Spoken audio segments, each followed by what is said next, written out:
राजस्थान में राज बदलने का रिवाज कायम है। कांग्रेस सरकार के 17 मंत्री चुनाव हार गए हैं। इस वक्त की सबसे बड़ी खबर, बड़ी जानकारी बता दें कि अब राज बदलना जाएगा, क्योंकि जो रिवाज चली आ रही है सत्ता बदलने को लेकर, अब वो रिवाज यहां पर कायम रहेगी। अब राज बदलने वाला है, क्योंकि कांग्रेस पार्टी के 17 ऐसे मंत्री हैं जो कि चुनाव हार चुके हैं। इस वक्त की बड़ी जानकारी, बड़ी अपडेट दे रही है सिद्धांशु जी।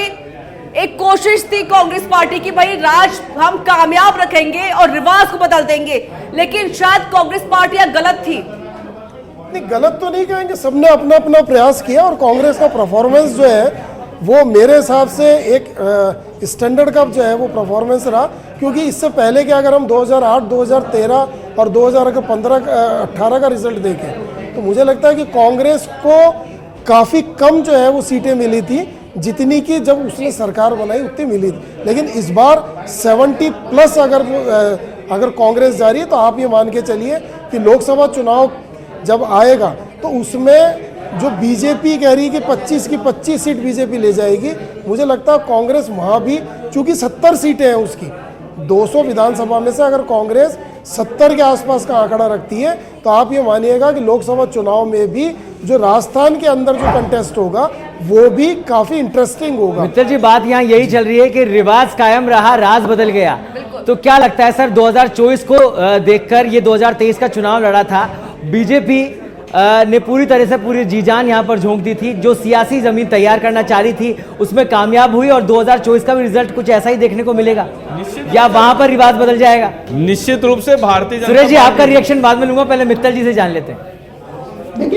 देखिए सौरभ, इसमें कोई दो राय नहीं कि भारतीय जनता पार्टी ने जो अपनी रणनीति बनाई वो लोकसभा चुनाव को ध्यान में रखते हुए बनाई, और राजस्थान में नहीं बनाई। राजस्थान, मध्य प्रदेश, छत्तीसगढ़, ये तीनों हिंदी भाषी राज्य, इन तीनों हिंदी भाषी राज्यों में रणनीति बनाई। और मुझे लगता है कि आज जब चुनाव परिणाम सामने आए तो इन तीनों राज्यों के अंदर क्या नाम से भारतीय जनता पार्टी की सरकार बनने जा रही है। 2018 में आपको ध्यान हो तो इन तीनों राज्यों में कांग्रेस ने जीत दर्ज की थी, और अब जब 2023 का चुनाव परिणाम हमारे सामने है तो इन तीनों में क्या नाम से भारतीय जनता पार्टी की जीत है।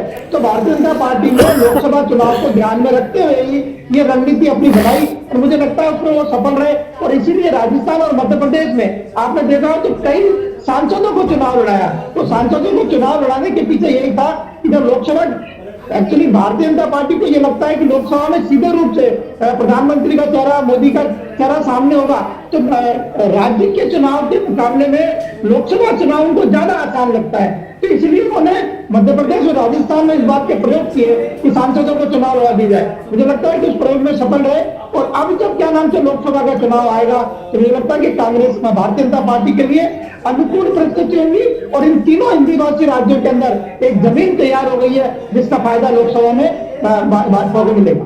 सुरेश जी, आपका रिएक्शन?